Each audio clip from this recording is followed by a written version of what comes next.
Hey there, I'm Michael, a 32-year-old marketing executive with big dreams and an even bigger coffee addiction. Before I dive into my story, do me a favor, hit that like button and subscribe. Trust me, you won't want to miss what's coming. Let me set the stage for you. I've been grinding in the marketing world for years, always chasing that next big break. And guess what? It finally happened. I landed the VP of Marketing gig at AP Innovations, a Fortune 500 company. Total game changer, right? But here's the twist. I decided to keep it under wraps for a bit, especially from my family. Why? Well, let's just say family dynamics can get complicated. There's my brother Tom, the peacekeeper, and then there's Rachel, my sister-in-law. Oh boy, where do I even begin with Rachel? Still chasing that promotion, Michael? She'd say at family gatherings, her voice dripping with fake sweetness. You know, not everyone can be as successful as me. It's okay to settle. Rachel's a real piece of work, always talking down to me, like her middle management position at some tech firm makes her the queen of Silicon Valley. Last Sunday, we had our usual family dinner. I was dying to share my news, but I held back, wanting to savor the moment. Pass the potatoes, Michael, Rachel said, not even looking at me. So Tom and I are thinking of buying a vacation home. My big project at work is wrapping up and my boss practically begged me to take some time off.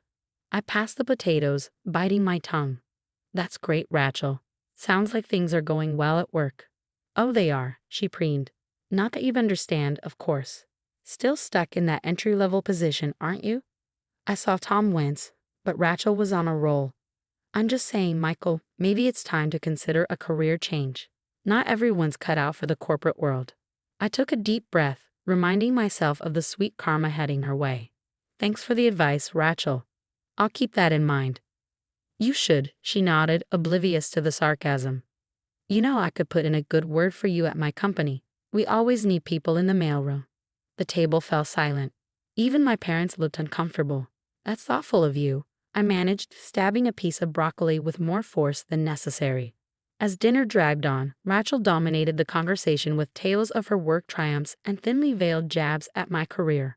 All the while, I sat there, the secret of my new position burning a hole in my pocket. Later, as I helped Mom with the dishes, she gave me a sympathetic look. Don't let Rachel get to you, honey. Your time will come. If only she knew. I smiled, thinking about my first day at Apex tomorrow. Thanks, Mom. I have a feeling things are about to change. As I drove home that night, I couldn't help but grin. Rachel had no idea what was coming. Sometimes the best revenge is served cold, or in this case, with a piping hot cup of karma. Monday morning rolled around, and man, was I pumped. I picked out my best suit, a sleek charcoal gray number that cost more than my first car. Polished shoes, crisp white shirt, power tie. I looked like $1,000,000 and felt like it too. I strolled into the Apex Innovation lobby at 7:30 a.m. sharp, wanting to get a feel for the place before the day officially started. The security guard nodded at me, clearly not realizing I was the new big shot. ID, please, he said, bored. I flashed my temporary badge. Michael Thompson, new VP of Marketing. His eyes widened. Oh, welcome aboard, sir. Let me just. But before he could finish, a whirlwind of designer perfume and clattering heels burst through the revolving door. I'm late. I turned and time seemed to slow down. There was Rachel, hair flying, clutching a massive cup of coffee and a stack of folders. Our eyes met for a split second, and I saw the panic on her face as she realized she was about to crash into someone. Wham! Hot coffee exploded all over my chest and arms. The folders went flying, papers scattering across the polished floor. Oh, for crying out loud, Rachel screeched, not even looking at me. Watch where you're going, you idiot. I stood there, dripping and stunned. Excuse me? Rachel finally looked up, her face a mask of irritation. She looked at me like I was a stranger in my sharp suit, fresh haircut, and clean-shaven face. Are you deaf? She snapped, her tone sharp. I said watch where you're going. Do you have any idea how important this meeting is? And now look at me. I glanced at her outfit. Of course, not a drop of coffee had touched her. I think I got the worst of it, I replied, gesturing to my ruined suit. Rachel rolled her eyes. Oh, please. Like you can't just grab another off-the-rack suit from some discount store. This blouse is designer. My jaw clenched. Same old Rachel, always looking down on everyone. I'm so sorry, I said, my voice dripping with sarcasm. How can I ever make it up to you? Should I fetch you another coffee? Shine your shoes, perhaps? Rachel's eyes narrowed. Listen here, you. Miss Clark. A voice rang out across the lobby. The meeting's about to start. Rachel's head whipped around. Coming, she turned back to me, jabbing a finger into my chest. This isn't over. I'll be reporting this to HR. As she stormed off, I called after her, looking forward to it. The security guard approached, looking mortified. Mr. Thompson, I am so sorry. Let me call someone to help you clean up. I waved him off. It's fine. I've got a spare shirt in my car. Just point me to the nearest bathroom. As I cleaned myself up in the men's room, my mind was reeling. Rachel worked here at Apex. How had I not known this? I looked at myself in the mirror, coffee stains spreading across my expensive suit. This was not how I imagined starting my first day. But then a slow smile spread across my face. Rachel had no idea who I was. No idea that her little temper tantrum had been directed at her new boss. Oh, this was going to be interesting. I straightened my tie, took a deep breath, and headed out to face my first day as VP of Marketing. Rachel wanted to play hardball. Game on, sister-in-law, game on. After changing into my spare shirt, I made my way to the top floor for the company-wide meeting. The CEO, James Anderson, greeted me warmly. Everyone, I'd like to introduce our new VP of Marketing, Michael Thompson. The room erupted in applause. As I scanned the faces, I spotted Rachel in the back, her jaw practically on the floor. Our eyes locked, and I saw the moment of horrified recognition. I kept my cool, addressing the room. Thank you all. I'm excited to join the Apex team and take our marketing efforts to new heights. Throughout my speech, I could feel Rachel's panicked stare. As soon as the meeting ended, she bolted for the door, but I wasn't done yet. Rachel Clark, I called out. Could you stay behind for a moment? The color drained from her face as she turned back. Of course, sir. Once everyone else had left, Rachel launched into damage control mode. Michael, I am so sorry about earlier. I had no idea it was you. If I'd known. I held up a hand. Miss Clark, let's keep things professional. I understand you have an important project you're working on. She nodded, flustered. Yes, the Zephyr campaign. It's going well. Excellent. I'll need a full report on my desk by the end of the day. And Miss Clark, in the future, please be more careful with your coffee.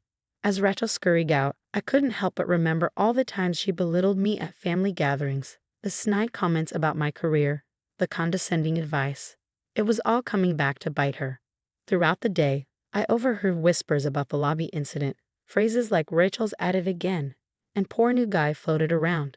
It seems Rachel's behavior wasn't anything new. During lunch, I struck up a conversation with Tina from HR. So, Tina, how long has Rachel Clark been with the company? Tina's expression soured. About 3 years. Why do you ask? I shrugged, just getting to know the team. Any insights? Tina hesitated, then leaned in. Off the record, she's difficult. We've had complaints about her attitude, but she always manages to smooth things over with upper management. Interesting. I pressed further. What about her work performance? Mixed bag, Tina said. She talks a big game, but her campaigns often underperform. The Zephyr project she's leading now. It's already behind schedule and over budget. This was eye-opening. Rachel had always bragged about her work prowess, but it seemed reality was quite different. Later that afternoon, I discreetly reviewed Rachel's personnel file. Multiple warnings for unprofessional behavior, mediocre performance reviews, and even a formal complaint from a junior employee she'd reduced to tears. As I sat in my new office, processing all this information, there was a timid knock at the door. Rachel entered, clutching a folder. Here's the Zephyr report you asked for, Rachel said, her usual bravado nowhere to be seen. I took the folder from her. Thank you, Miss Clark. I'll review it and get back to you. She lingered, clearly wanting to say more. Finally, she blurted out, Michael, about what happened this morning and, well, everything. Can we just start over? I looked at her, remembering years of put-downs and condescension. Miss Clark, I believe in maintaining a professional environment. Your past behavior and current work performance will be evaluated objectively. Is that clear? Rachel nodded, defeated. Yes, sir. As she left, I couldn't help but feel a sense of satisfaction. The tables had turned, and Rachel was finally facing the consequences of her actions. But this was just the beginning. I had a job to do, and I intended to do it well. Personal feelings aside, Rachel's fate at Apex would be determined by her own actions, and something told me she was in for a rude awakening. As the weeks passed, I dove headfirst into my new role. The Zephyr campaign was a mess, and I knew a thorough review was necessary. I called a meeting with the marketing team, including Rachel. All right, team, I began. We need to reassess the Zephyr project. Rachel, walk us through your strategy. Rachel stumbled through her presentation, full of vague promises and inflated projections. It was clear she was out of her depth. After the meeting, I pulled her aside. Rachel, I'm initiating a formal review of your work performance and conduct.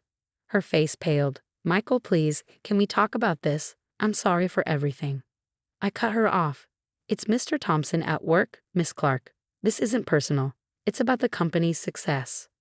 As the HR investigation unfolded, a clear pattern emerged: bullying junior employees, taking credit for others' work, manipulating data to make her campaigns look better than they were.